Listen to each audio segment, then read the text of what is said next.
love to be a Michael Jackson fan. We love to be a chorus of collective voices cheering for Michael Jackson and railing against the press.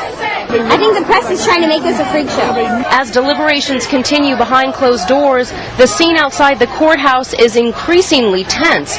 Without the daily arrival of their pop idol, the Jackson fans have turned their eye on the media. They're giving all these opinions. They crucifying the man. This is more of a circus atmosphere. Go to hell! Go to hell! We have some problems with the Michael Jackson fans. They certainly want to get in if they can, and sometimes they tend to harass the media. Our job is to keep them from harassing them. Court TV sucks! Court TV sucks! This was the scene just outside our live shot location earlier this week. A group of fans, led by a courthouse regular named BJ, crowded around the security gates screaming protests at Court TV. Stop the injustice! Stop the injustice! On Thursday, BJ stormed away from the courthouse after being slapped with a restraining order to stay away from Court TV reporter Diane Diamond. And these fans were not at all pleased to see our cameras. Put that on there. You can't put that on TV.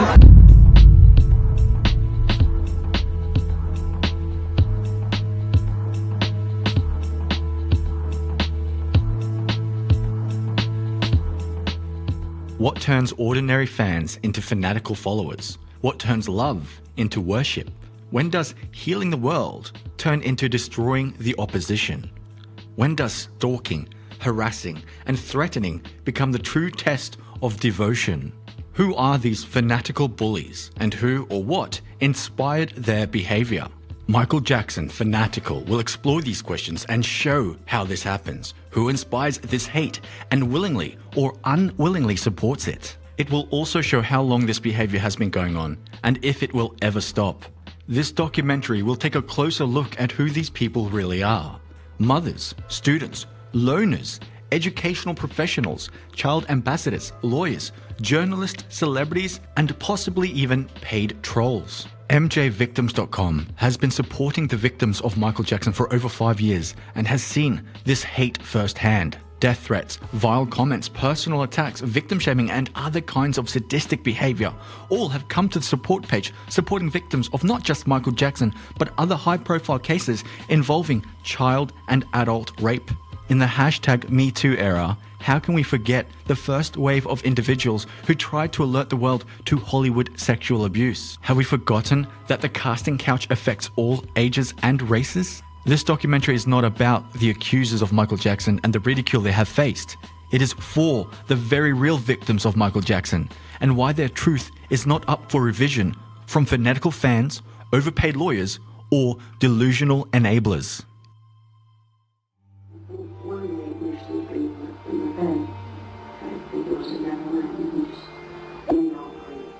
He hugged me. I thought nothing of it. He graduated to kissing me for a longer amount of time. We're on the lips, he gets after he wants to put his tongue on me. Long time he masturbating on me. Instead of masturbating with his mouth. And like if I didn't do it, then I didn't love him. In 1993, the first public accuser came forward. His name was Jordan. When the news first hit, many were stunned, and a sense of disbelief was felt around the globe.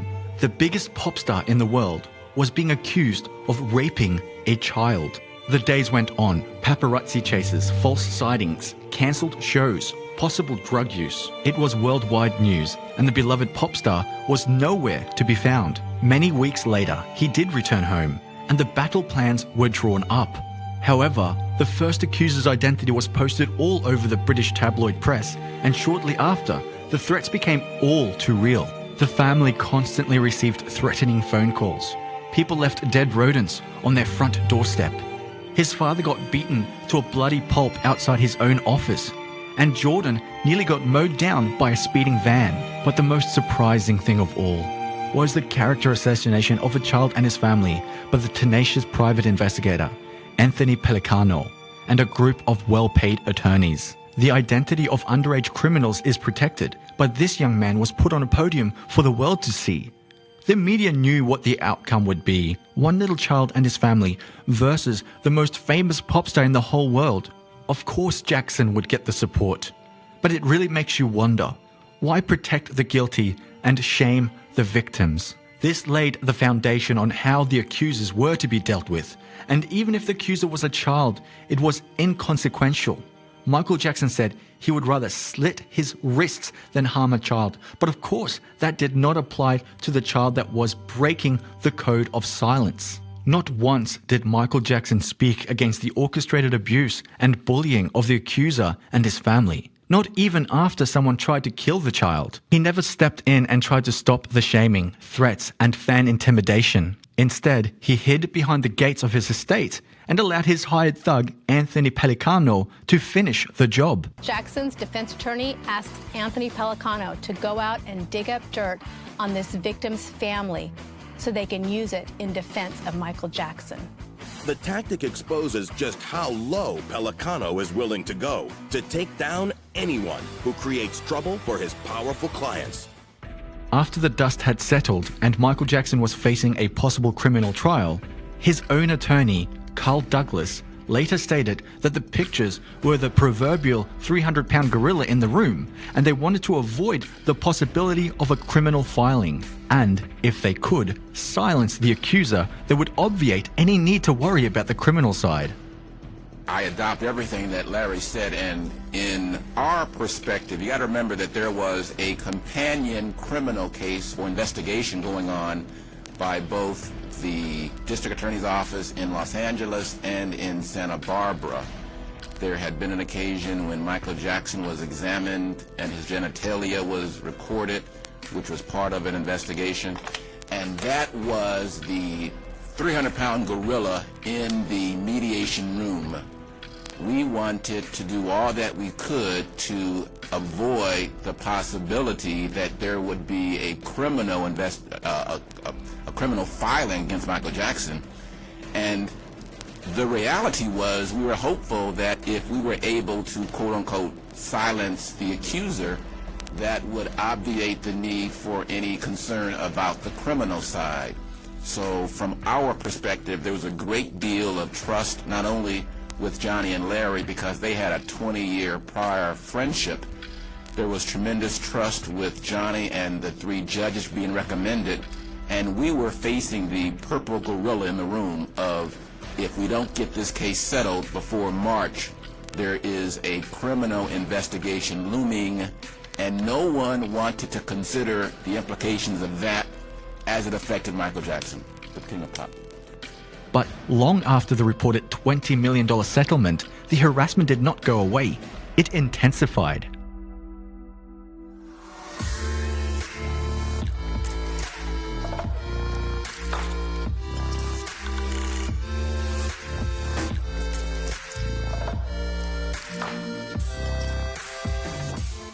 Jordan and his family were stalked like wild animals. He was stalked not only by a tenacious tabloid press, but by a group of rabid fans determined to ruin his life. Jordan had to move several times and essentially go into hiding. Even after his father's suicide, the soulless fanatics laughed at his death and implied that Evan Chandler's suicide was because of guilt.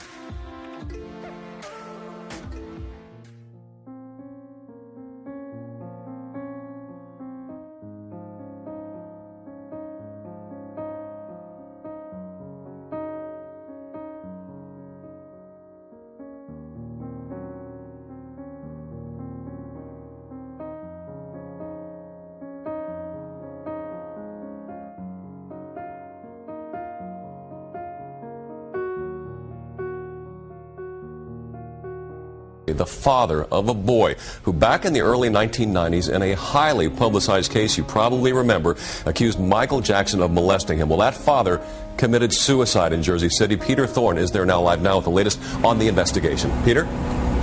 Jim, just months after Michael Jackson's sudden demise, as you mentioned, another shocking death, and this time, as you said, it is somebody who is closely linked to an infamous accusation against the King of Pop. The gruesome scene unfolded behind locked doors at this luxury waterfront high-rise here on Hudson Street in Jersey City. Multiple sources reporting former Beverly Hills dentist turned aspiring screenwriter Evan Chandler was found dead here inside his Jersey City home. Chandler is the father of the boy who once accused Michael Jackson of molestation. Jackson reportedly settled the case for $15 to $22 million. That boy is now a 29-year-old man. He has never spoken publicly. Jersey City officials will confirm police are treating the case as a suicide. Telling Pix News the victim suffered a self-inflicted gunshot to the head. They tell us the building concierge went to check on the victim after his doctor was concerned that his patient missed an appointment and might be ill. Published reports say Evan Chandler was seriously ill with an undisclosed health problem. It was that concierge, police say, who made the grisly discovery of a lifeless body. This showed zero resemblance to the mantra of their fallen idol of love and forgiveness. Their main goal was to take down the boy who brought out the truth and erase his existence. And so it came to be. This was the template for decades of harassment, verbal abuse, and threats from the fanatical worshippers of a man named Michael Jackson.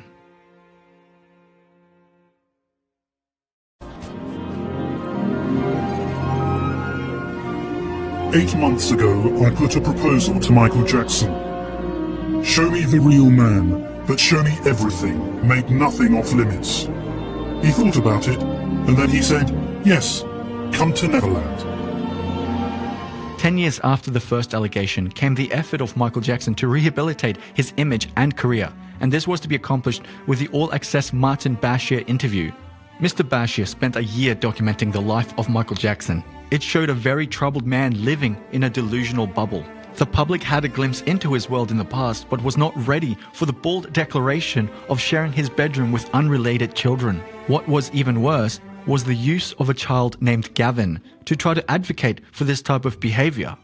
Mr. Jackson was well aware of the accusations that were levied against him 10 years prior. He knew the ramifications of placing a child in such an ambiguous situation, but he didn't care. The goal of the interview was to show the public that his behavior should be tolerated and accepted, but it failed completely. After the program aired, various psychological professionals called and levied concerns. There were rebuttal shows and efforts by the Jackson team to combat the public concern, but it was too late. Eventually, Gavin came forward with allegations, and this time, there would be a criminal trial.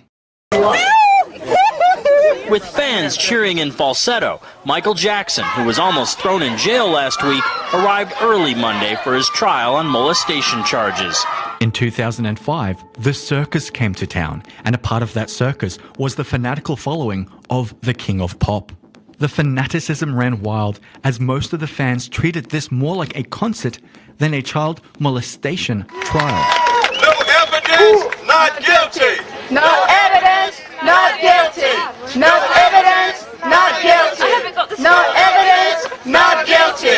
No evidence, not guilty. No evidence, not guilty. No evidence. They screamed at the top of their lungs, declaring Michael Jackson's innocent without having any first-hand knowledge of the allegations.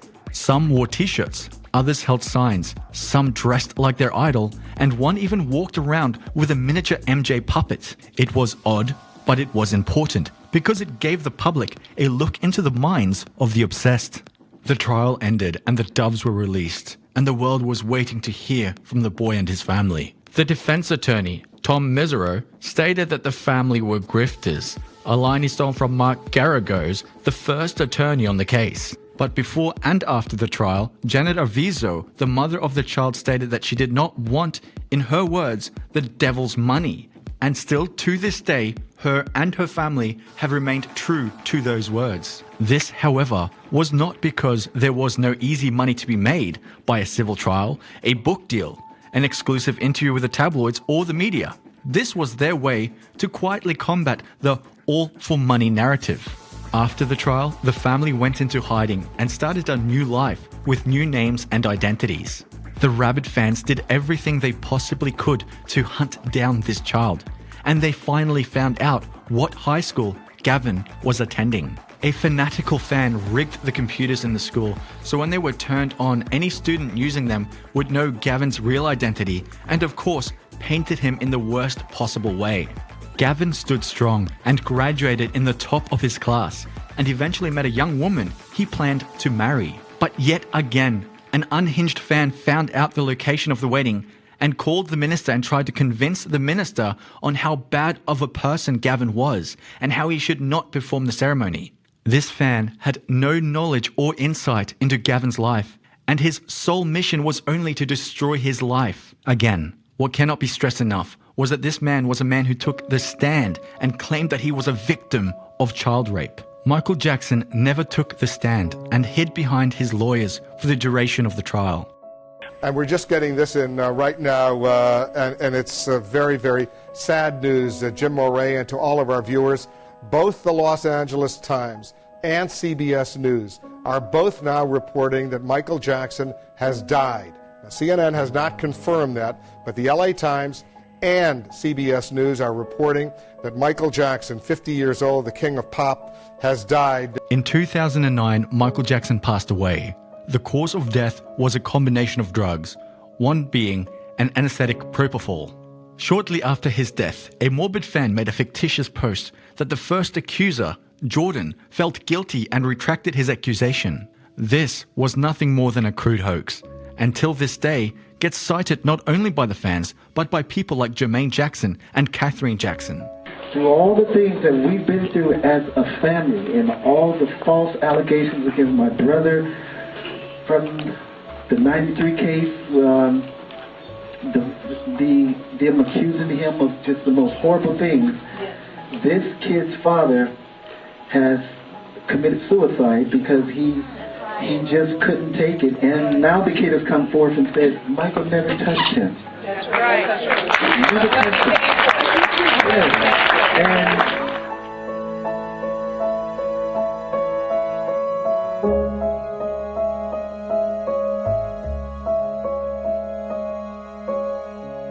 after the death of Michael Jackson, the former defense attorney Tom Mesereau went into high gear and would speak directly to both the casual fans and the fanatical alike via sycophantic podcasts. He seemed to rile up the base that fed right into their abhorrent behavior. Vindictive Michael Jackson fan sites popped up all over the place, and some of these sites were gathering places for the truly twisted to again try to hunt down and shame the accusers. There have been many high-profile cases of child abuse, but few, if any, had supporters of the accused actively going after the accusers, trying to harass and intimidate any who spoke out.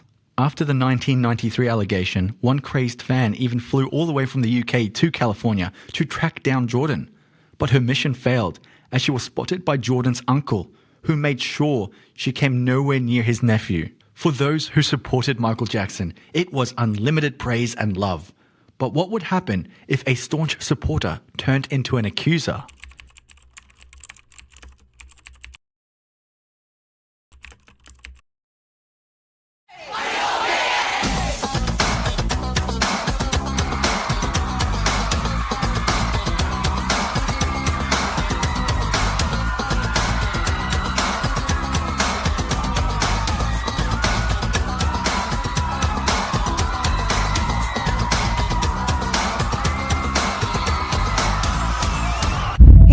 Who got his start performing as a child alongside Michael Jackson. And when the king of pop was accused of abusing children, Wade Robson defended his friend, even testifying in court. But now, in this exclusive interview with our Jim Moret, he is changing his story. Wade Robson got his start as Michael Jackson's protege. He was just a kid back then and performed with the superstar in music videos. Now he's breaking his silence about his claims that Michael Jackson sexually abused him beginning at age 7. Every time we were together, it happened. There was no night that went by that I was with him that he didn't sexually abuse me. In 2013, Wade Robson came forward with allegations of child rape. Nobody was expecting this revelation, but immediately after the news broke, the self-anointed Moonwalker team went into high gear to shame, harass, bully, and threaten the latest accuser. One day before, they were singing his name in praise. The next, they were asking for his head. We're gonna address this thing right now. Fuck the bull, Wade Robinson. He been trying my man Michael for too many years. You know what I'm saying? The biggest mistake Michael Jackson ever made was being cool with that slick-haired, dickhead boy. And they still trying to push this agenda that my man was out here fucking kids. He was not fucking no kids. What the fuck you talking about? You know what I'm saying? These niggas out here clout chasing, bruh. For a check, like.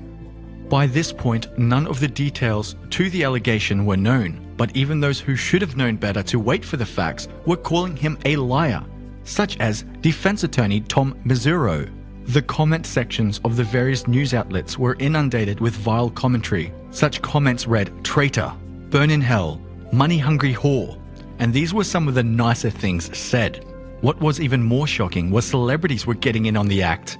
Choreographer Wade Robson was one of Michael Jackson's biggest defenders during his 2005 child molestation case, but now he's trying to file a lawsuit against the Jackson estate. And he made some really shocking claims on the Today Show today. Take a look. He says that he's not doing this for money. Really? Yeah. I'm just telling you what he says. Yeah. He is suing the estate for money. I don't know what that means. I thought it meant he wanted money. Do you guys think that ruins his credibility if he's asking for money while coming out? He could be prosecuted for committing perjury because, you know, he testified under oath. Yeah. But most attorneys say that probably won't happen because he says this was not repressed memory. He really did remember it all. But now that he has a son and he thinks about it himself, it's all come out and he feels he has to talk about it. I'm not sure why. But I have to read this because Do you guys believe Jackson... him, though? Do you believe him? Well, he's you know, Michael's not here to defend himself. Yeah. That's the thing. So I'm going to go with the dead guy. Yeah. Whoopi Goldberg, who is no stranger to defending questionable individuals such as Roman Polanski, Bill Cosby, and Mel Gibson, on The View, she dismissed the allegations as nothing more than a ploy for money. And when asked by singer and songwriter Jewel, who is a survivor of child abuse, if she believed him, Whoopi quickly replied, no. Sharon Osbourne, on the show The Talk, stated, "Shame on you, shame whatever your name is." Shame, by the way, is the #1 reason why victims of rape take so long to come forward or do not come forward at all. Again, these celebrities are not uneducated buffoons.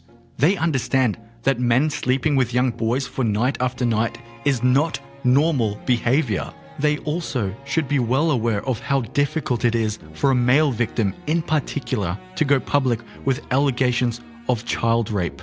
It was around this time that the support page for Wade Robson and other victims of Michael Jackson came into existence. And almost immediately after the page went up, the campaign from the obsessed Michael Jackson fans went berserk. There were complaints to take down the page, vile and disturbing comments both levied at the victims and the creator of the page. In the beginning, the page allowed for conflicting views, but as time went on, the comments became more and more disturbing, and a decision was made to monitor the comments. It was also around this time that Wade Robson gave a detailed interview to Matt Lauer of the Today Show and told his truth the best way he knew how. And after the interview, it was nothing but attack after attack after attack. I wonder how well that behavior would have went down in 2018 in this so-called #MeToo era.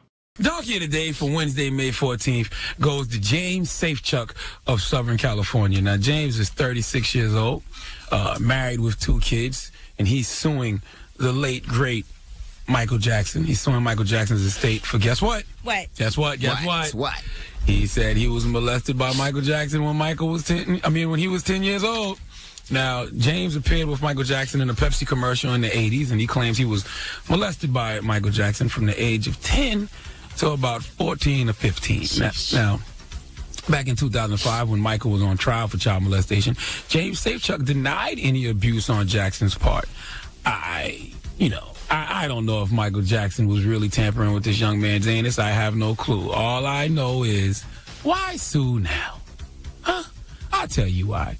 Because he heard Michael Jackson's new record, Love Never Felt So Good, in that Jeep Chrysler commercial, and he know Michael's got a new album out called Escape, so he trying to cash in.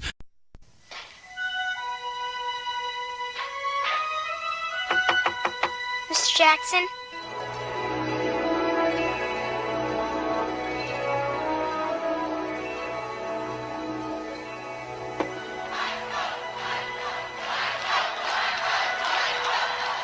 In 2014, the next accuser came forward, and his name was James. James met Michael Jackson during the filming of the 1987 Pepsi commercial. James was the first mini Michael to be displayed. After the commercial, Michael Jackson invited him to spend time with him during the Bad Tour. During that time, they were seen everywhere together, and Michael Jackson and James shared a suite and a bed whenever they were together. James supported Michael Jackson during the 1993 allegation, but refused to support Michael Jackson in the 2005 trial. Many who were around during the mid-1980s felt something was amiss, and it was only in 2014 that James gave the details of his abuse. Yet again, the Michael Jackson fanatics went into attack mode and made every vile, derogatory remark they could think of.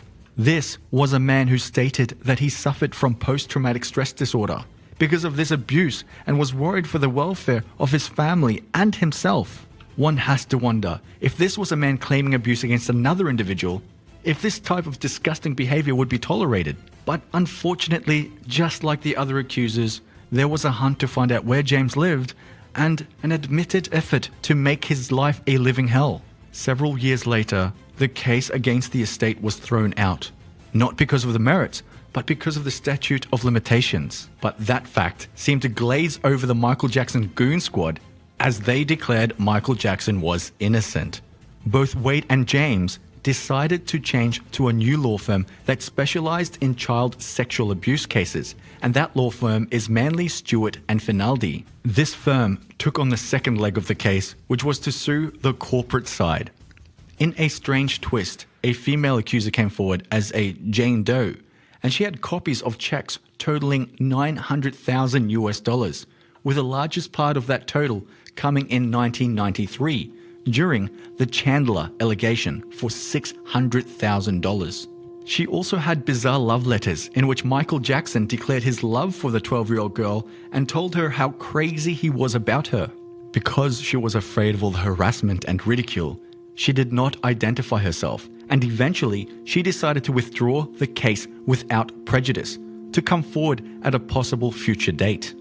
In 2017, Judge Beckloff finally came to a decision on Robson versus MJJ Incorporated, and again made a decision not based on the merits of the case, but because he felt Michael Jackson was a 100% shareholder in the corporation, that there was no way for any oversight into his behavior. This decision is being appealed because of the disturbing precedent it might leave. After the decision, the harassment continued, and in some ways it created a bigger monster. So, that brings us to 2018. Every time we were together, it happened. There was no night that went by that I was with him that he didn't sexually abuse me.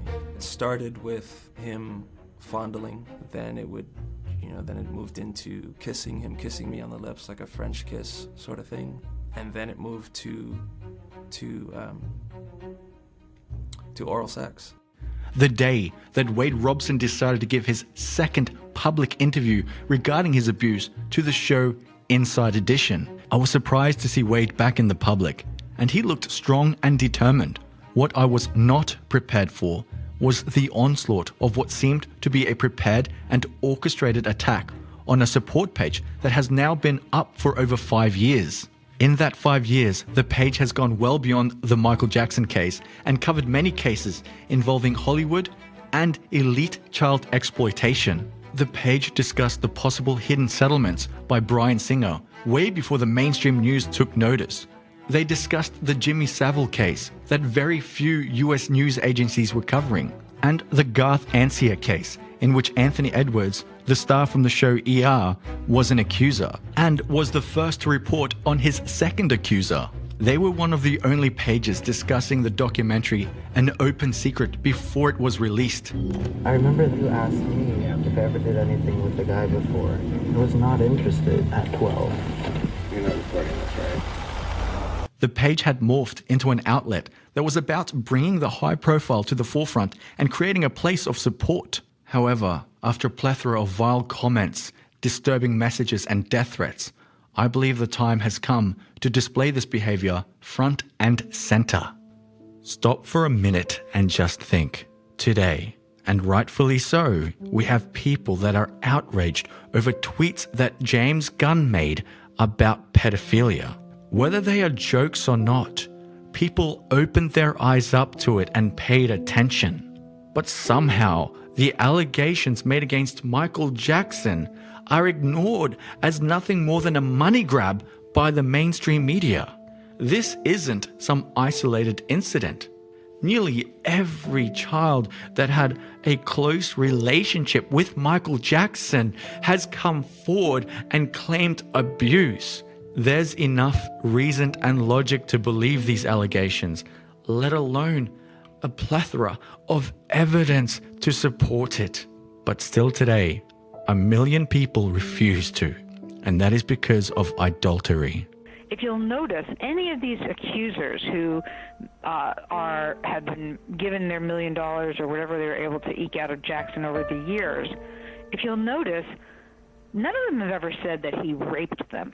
None of them have ever said that there was actual intercourse. None of them have ever said that the kind of sexual acts that are unspeakable, but that they would have referred to with trying to get the monies out of Jackson that they did. So I truly believe that he had a need for an adolescent kind of exploratory, if you will, sexuality, if that's what it was. And I don't believe anything more than that went on, honestly. Does that make him a pedophile? I mean, yeah. The answer is it doesn't clear him of being a pedophile. But I am not present. There was no trial with Jordy Chandler. And the kids who testified, by the way, at the Arvizo trial, some of them said that they were scarred for life because Michael Jackson tickled me over my pants, over my jeans.